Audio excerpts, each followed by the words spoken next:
This cop made his ex look like she's crazy just because he could. He didn't care who got caught in the middle, even if there were kids involved. This couple lured women from Cuba with a promise of a better life, but instead forced them into the worst situations.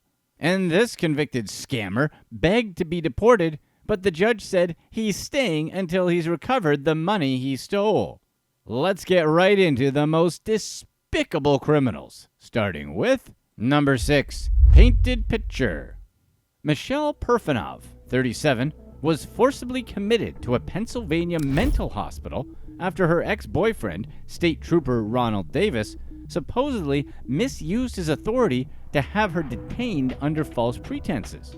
Davis was hit with multiple felony charges and was accused of manipulating the situation to exert control over Perfanov, misrepresenting a private dispute as a mental health crisis. Perfanov had been living in Davis's trailer while they were involved in a 4-month relationship.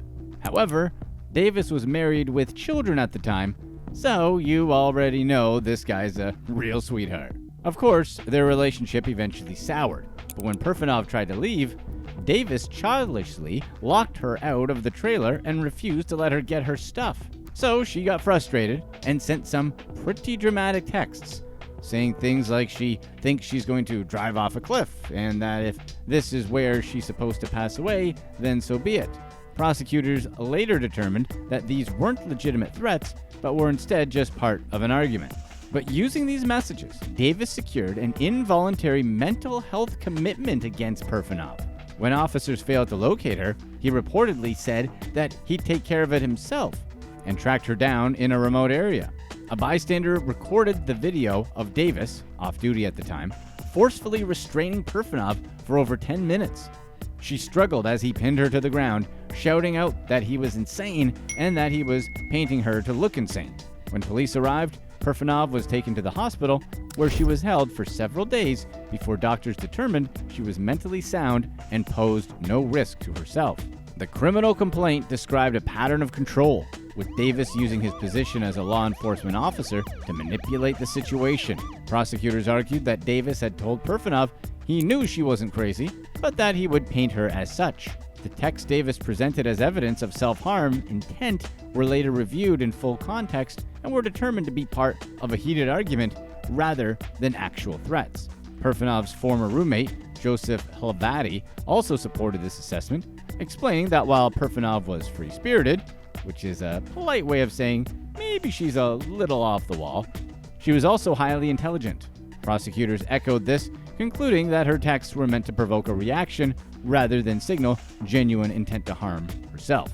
Ultimately, in October 2024, Davis was acquitted of all charges after the court found that the prosecution failed to meet the burden of proof. This means that although Davis may have clearly misrepresented the text, he didn't act unlawfully when having Perfanov committed. She still sent the messages, and whether he believed them or not, presenting them was legally sufficient to justify the commitment. He remains employed by the Pennsylvania State Police in a restricted duty status, pending an internal investigation. Relationships can be volatile, especially when mental health concerns are involved. Whether or not Perfanov actually has underlying mental health issues, making threats of self-harm, even to manipulate a situation, is never okay. At the same time, Davis's decision to exploit those messages for his own purposes was equally wrong.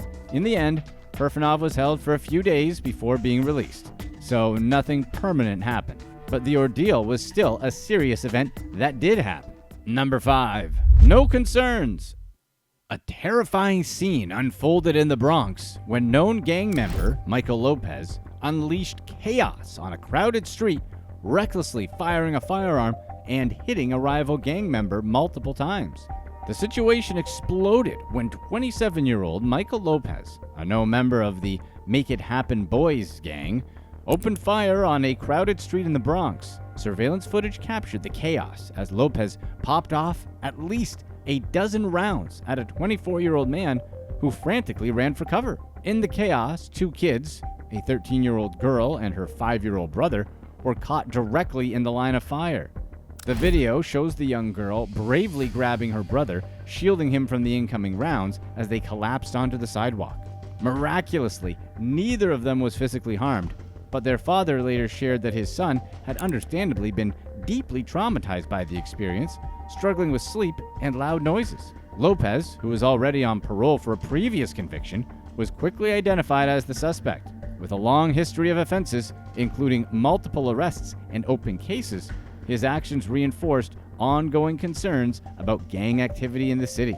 Authorities revealed that Lopez arrived at the scene on the back of a scooter, seemingly targeting the 24-year-old victim, who himself had prior run-ins with the law and alleged gang affiliations. Despite being struck multiple times in the back and legs, the man managed to make it to the hospital in stable condition. If you're enjoying this video, be sure to hit that subscribe button and make sure you click on the subscription bell to turn on all notifications so you don't miss anything from us.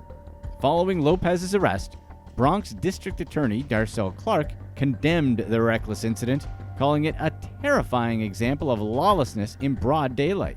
In response, the NYPD hosted a block party to restore a sense of security for families shaken by the incident. Lopez was convicted on multiple charges and sentenced to 15 years in prison. The fact that neither of those children were harmed is nothing short of a miracle. It's disgusting how little regard these gang members have for innocent lives. So focused on taking down a rival that they don't care who gets caught in the crossfire. This time, 2 kids were lucky. Next time, they might not be. Number 4. Bait and switch. Authorities in Miami have arrested 2 people accused of luring women from Cuba under false pretenses and forcing them into commercial adult services. Police say Luis Escalante, 24, and Vicenta Palanco, 30, promised 2 women jobs as exotic dancers in South Florida, but instead coerced them into selling their bodies against their will. According to police reports, Escalante and Palanco would go to Cuba, where they convinced women to come to the U.S. by offering to pay for a coyote, a smuggler who helps people enter the country illegally. The couple also took their Cuban passports and immigration documents, claiming they would keep them safe and assist with legal representation. However, once the women arrived, they were told they wouldn't be dancing as promised. Instead, they were expected to provide explicit services. The victims reported being forced to see multiple men each day, 7 days a week, with Palanco allegedly taking explicit photos of them for online listings. They were also required to hand over all the money they earned.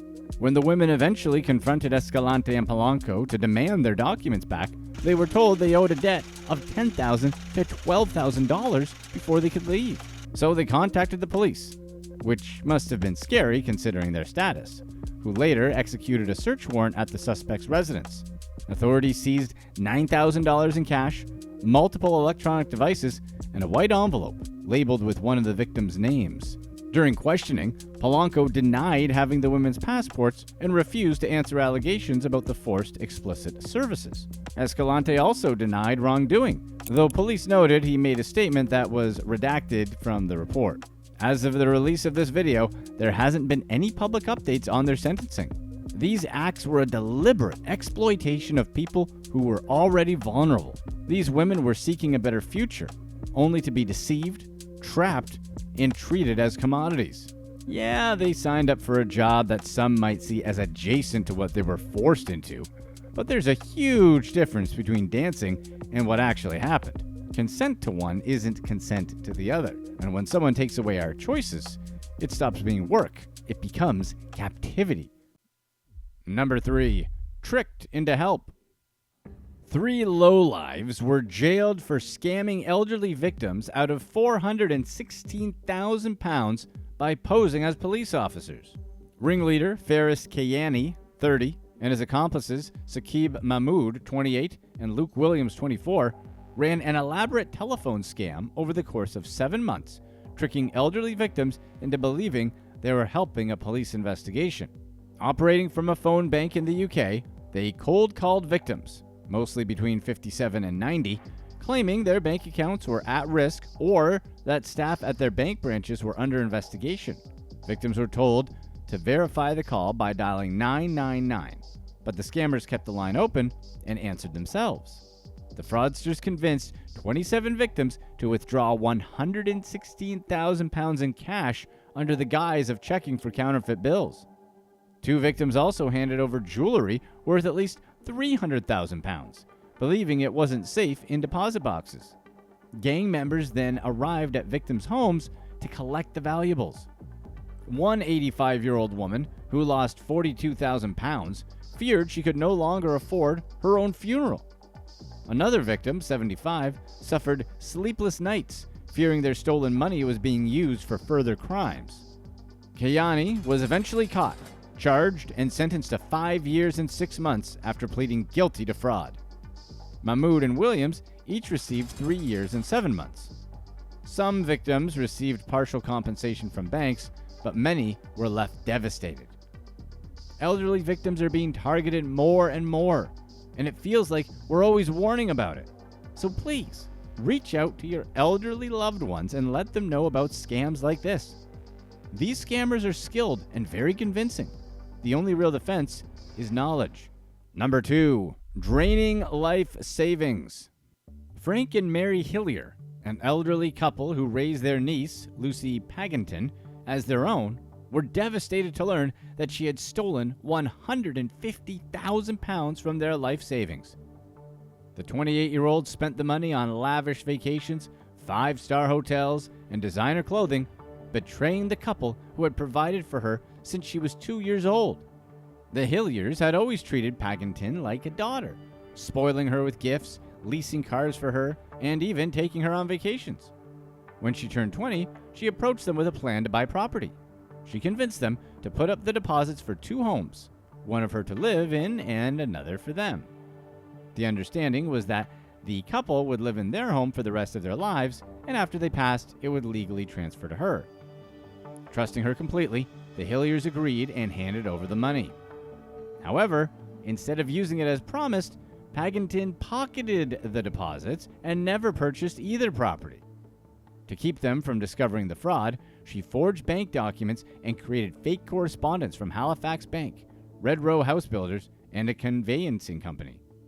These forgeries made it seem as though the home purchases were moving forward when, in reality, she was using their savings to fund a lavish lifestyle. Payments were made to the 5-star Celtic Manor Resort, high-end designer clothing store Flannels, and various travel companies.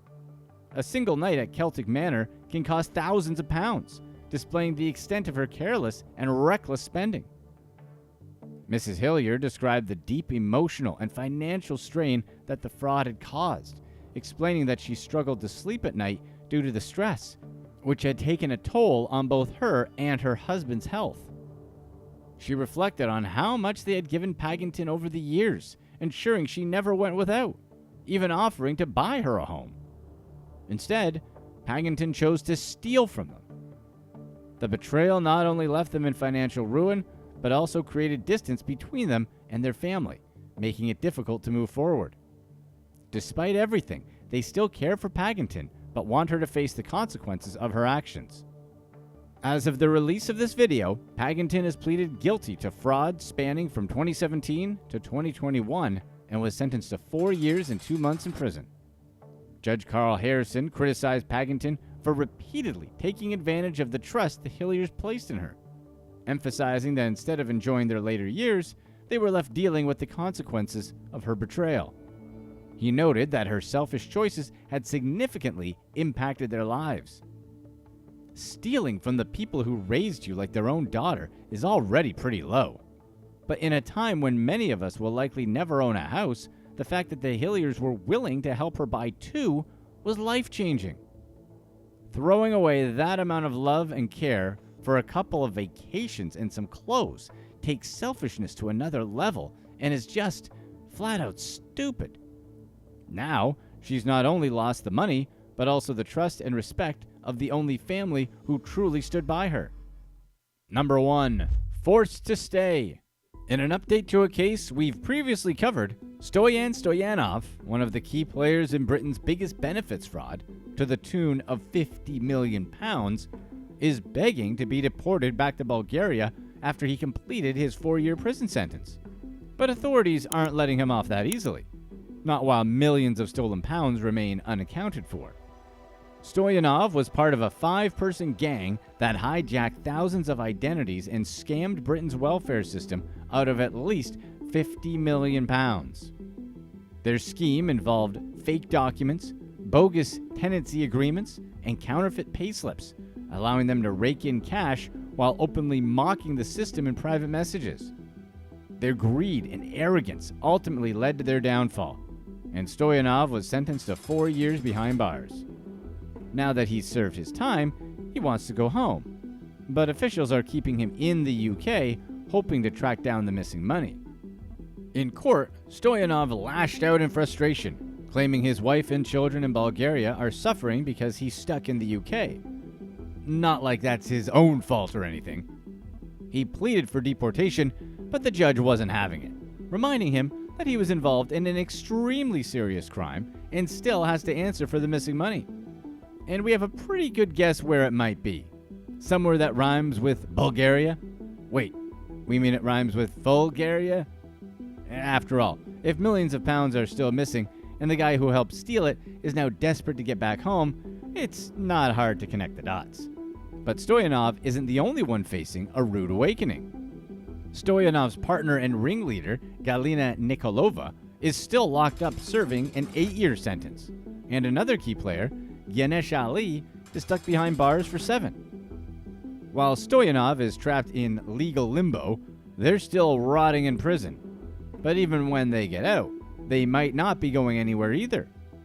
With millions still unaccounted for, authorities could keep them stuck in the UK just like Stoyanov until the missing money is recovered. And with investigators suspecting the true scale of the fraud is far larger than the 50 million pounds uncovered so far, that could take a while. As of this video's release, Stoyanov's fate remains uncertain.